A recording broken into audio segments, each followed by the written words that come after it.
Hello friends, how are you? I hope all of you are fit, fine, healthy, happy at your home and missing your college too much.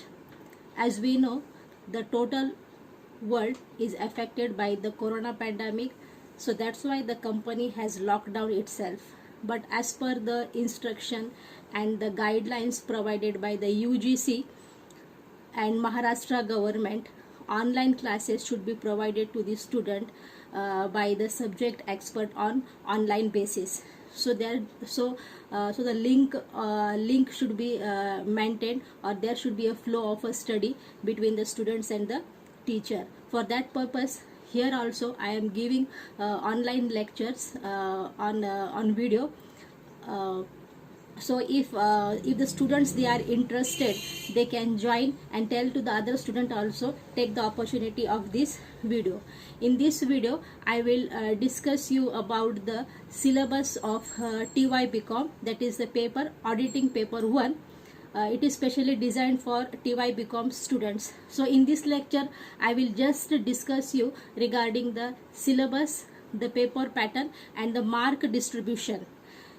In this syllabus auditing, the first unit means total in your syllabus, in first term there will be a 5 unit. The first unit is regarding the introduction to auditing. Now dear friends, as you know, this auditing word is not new for you. As a commerce students, this auditing subject you have covered in your 12th standard in secretarial practice. Here also you have studied a little bit in 12th standard, but here you have to go thoroughly, you have to go very deeply. And one thing I have to clear you student, this subject is very interesting. It is not a theoretical subject, it is a practical subject, and it will be very beneficial for you for your career. So we will go for the first topic, that is about the introduction to auditing. In this topic we will going to understand who is audit, what do you mean by the auditor, and who is the person auditor, what is his objectives. There are so many objective or a purpose of auditing, that is primary or a secondary. In this topic we will also cover the principle of audit. Now principle you have covered, but here you have to cover the principle of audit, types of audit, advantages of independent, what do you mean by auditing, accounting and investigation. All this we will going to cover in the first unit. So my dear students, just here I am going to explain you regarding the syllabus only. I am going to start with the first topic in the next video. Just you listen the syllabus. And if you are very well known to the syllabus, you can download from your SRT University also. The second unit is about the company auditor. Now who is company auditor? What is his eligibility? Now auditor means the person who should possess a CA or a chartered accountant, who should have a degree or a certificate of a practicing, that is eligibility we can say. Appointment, qualification, disqualification, rotation, removal, all this we will going to complete in this company auditor topic. What is his power, what is his duty, what qualification he should possess. Now only I told, if auditor is a person, he should possess a qualification of a CA, that is a chartered accountant. Disqualified person means he should not be unsound mind, he should not. This disqualification we are also going to study in second unit deeply. Now the third unit is about the audit planning, procedures and documentation.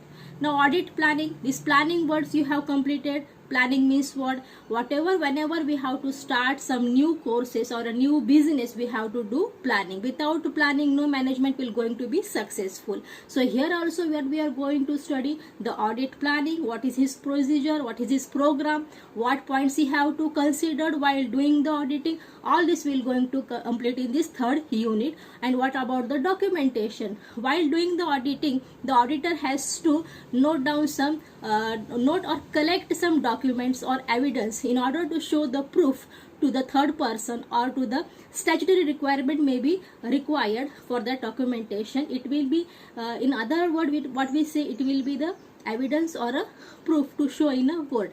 If the business or if the auditee has filed a case against the auditor, at that time the auditor should have to show some documentation, that is evidence to the court.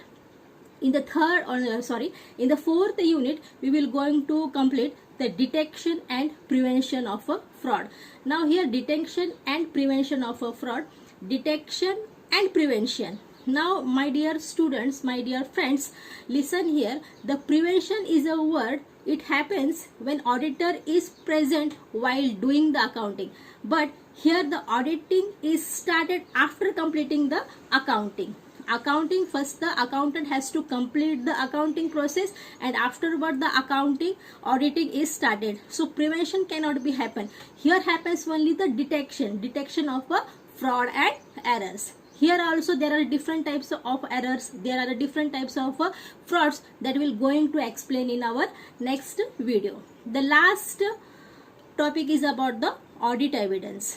Evidence is there, his opinion, his report, his sampling, all this process we are going to complete in this audit evidence. Evidence means first it is also a proof. Voucher is there, some receipts are there, some written statements are there, some financial accounts are there. That all evidence the auditor has to keep with him as an evidence, and he has to show to the third party or to the shareholder.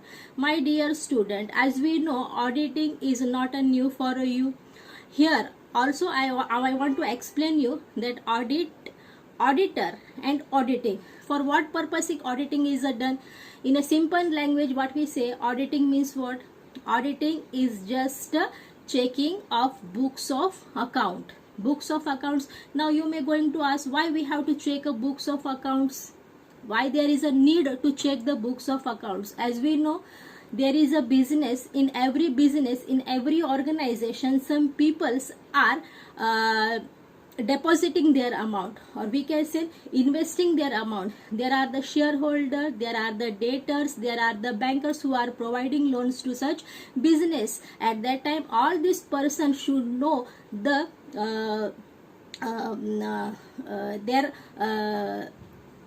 all this person should know their development of the business, whether this organization is going in a proper way or not, or whether there is some fraud or whether there is an error. In order to detect all this fraud and error, the auditing is done. Now who is the auditor? Auditor is a person who is appointed by the shareholders of the company. As we know, the shareholders are the owner of the company. They are not staying in a one place, they are scattered all over the world, so they doesn't have that much time to look after the organization, to look after the accounts. There is a director, but we cannot that shareholder is not having that much trust on that director also. So that purpose they are appointing the auditor. So auditor, what he do? He just check the books of accounts and give his opinion. He detect the books of accounts and find out the errors whatever there. That auditing is a process for every person, whenever the some person they have to invest in some company, then he should know in what form the company is, whether it is in a profitable form or whether it is going in a loss. All this information they have to know. For that purpose auditing is done. Thus auditing is a process. Here also we are going to complete about some principle. Some principle is there.